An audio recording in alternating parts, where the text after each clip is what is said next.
Saya baru semalam dapat informasi dari mana desain infrastruktur Jokowi ini. Rupanya ngambil MP3EI tapi digenjot. MP3EI itu di zaman Pak SBY itu kan saya tanya itu orang PU yang bilang ke saya, Pak itu MP3EI Pak. Tuh kok? Jadi ya itu memang nggak ada desainnya. Begitu Pak Jokowi politik nggak bisa, ideologi salah, ya. Terus ini mentok. Saya lihat, ini ada sohib saya ini, Menteri PU nih. Kita bikin jalan aja yuk. Ini nggak repot di sini. Ayo bikin jalan. Diambil MP3I, gunting pita sana kemari.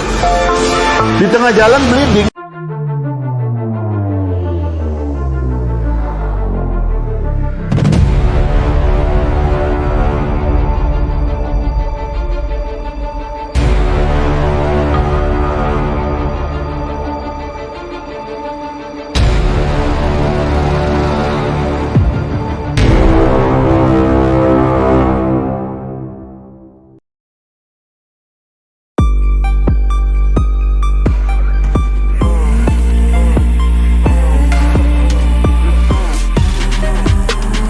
AHY itu paham, dia tidak bodoh-bodoh amat.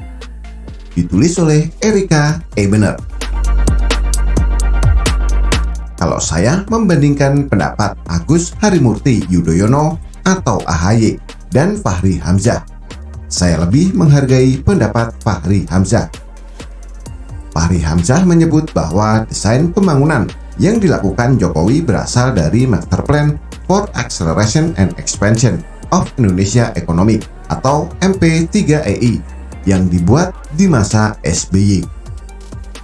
MP3EI atau Rencana Utama Percepatan dan Perluasan Pembangunan Ekonomi Indonesia merupakan pola induk yang dijadikan rujukan dalam pembangunan dan perluasan ekonomi. Kita tahu bahwa membuat sebuah rencana pembangunan itu membutuhkan dana yang tidak sedikit. Padahal baru tahap rencana. Sama seperti kita mau membangun rumah, lalu meminta jasa seorang arsitek untuk membuat rencana rancangan bangunan. Biaya hanya untuk membuat gambar rencana bangunan itu bisa berjuta-juta, bahkan berpuluh juta, tergantung besaran rumah yang akan dibangun. Apalagi untuk mendesain rencana pembangunan sebuah negara. Pasti menelan biaya yang sangat besar. Belum lagi kalau harga itu di-markup untuk korupsi kemudian. Bahkan menjadi pemborosan dana jika Master Plan for Acceleration and Expansion of Indonesia Economic tidak digunakan oleh Jokowi.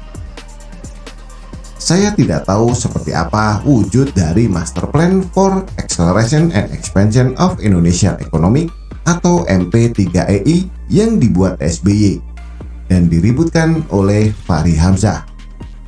Tapi kalau kemudian AHY mengklaim bahwa presiden pengganti bapaknya hanya tinggal meresmikan dan menggunting pita, rasanya AHY sudah salah sasaran. Yang cuma meresmikan dan menggunting pita kan itu kerjaan Anies Baswedan.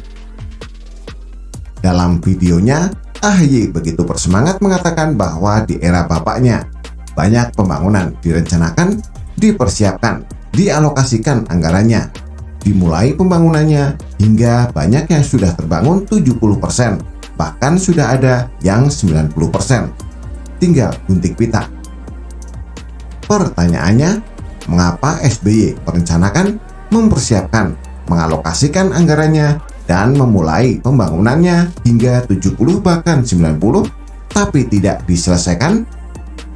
10 tahun menjabat menjadi presiden, apa tidak cukup untuk menyelesaikan semua rencana pembangunan yang sudah dipersiapkan dan dialokasikan anggarannya?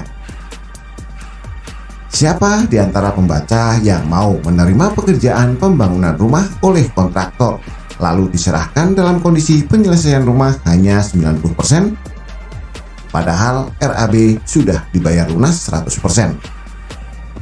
Apa tuduhan yang kita lemparkan ke si kontraktor? Korupsi kan? Lalu bangunan yang hanya selesai 90% jika tidak kita selesaikan menjadi 100%, apa namanya? Mangkrak kan? Lama-lama jadi candi seperti Candi Hambalang. pernyataan AHY yang mengatakan bahwa rencana pembangunan sudah dialokasikan anggarannya. Artinya, seluruh biaya yang dibutuhkan sudah dikeluarkan dari APBN. Lah, kok tidak selesai? Lalu sekarang dia mengklaim bahwa Jokowi hanya menggunting pita. Padahal kalau semua pembangunan yang dikerjakan SBY yang hanya selesai 70 atau 90% tidak diselesaikan Jokowi, apa rakyat bisa menggunakannya? Lucunya, video AHY yang menerangkan pembangunan bapaknya dilengkapi dengan slide besar ukuran raksasa yang saya terima. Diakhiri dengan layar bertuliskan "A few moment later". Lalu muncul gambar-gambar proyek Hambalang yang mangkrak dari berbagai sudut pandang. AHY sepertinya tidak paham bahwa membangun apapun dan tidak mencapai 100% itu namanya pembangunan mangkrak.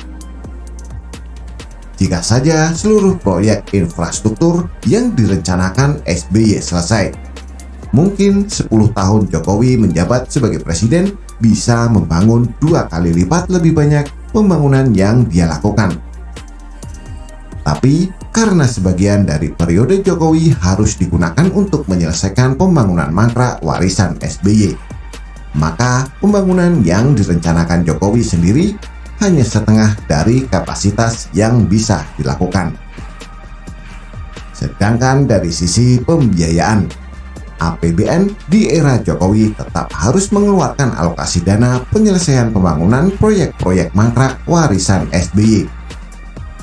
Karena alokasi anggaran yang AHY sebutkan tadi sudah habis dikorupsi duluan. Secara logika, pengalokasian dana anggaran sebuah pembangunan pasti dialokasikan 100%, dan ketika masa jabatan SBY selesai, pembangunannya hanya 70% atau bahkan 90%. Sementara alokasi dana anggarannya tetap 100%. Lalu kemana sisa yang 30 atau bahkan 10%-nya? Namun demikian, saya tetap berusaha memahami apa sebenarnya tujuan dibalik AHY berkoar-koar menerangkan pembangunan yang pengguntingan pitanya dilakukan oleh Jokowi itu sudah direncanakan, dipersiapkan, dialokasikan anggarannya, dimulai dibangun, hingga banyak yang sudah terbangun 70%, bahkan sudah ada yang 90% oleh SBY. Jawabannya cuma satu kata: pathetic. By the way, AHY juga menyinggung soal utang luar negeri yang meningkat. Saya kasih analogi begini ya. Waktu kalian bergaji 5 juta rupiah, kalian punya kartu kredit dengan kredit limit sebesar 2 juta rupiah per bulan. Lalu kalian pindah kerja dan punya gaji 20 juta rupiah.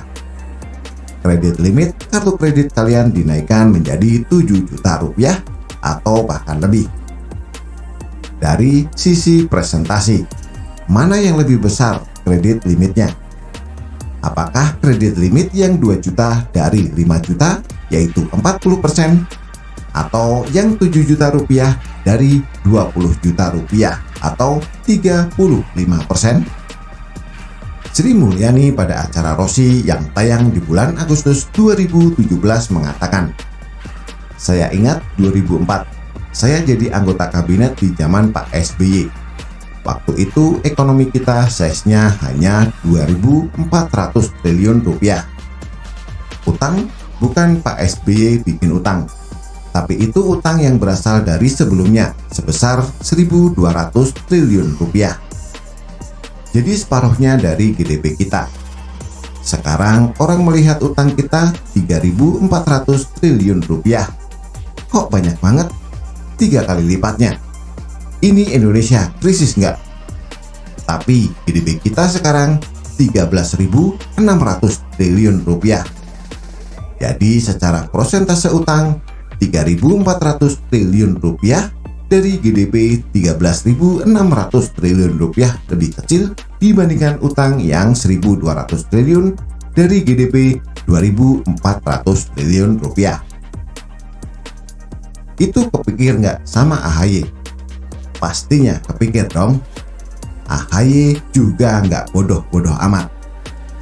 Tapi jika AHY bersikap jujur memahami kondisi utang Indonesia seperti penjelasan Sri Mulyani, mungkin AHY sudah menjadi anggota kabinet Jokowi dan menjadi lawan dari Partai Demokrat.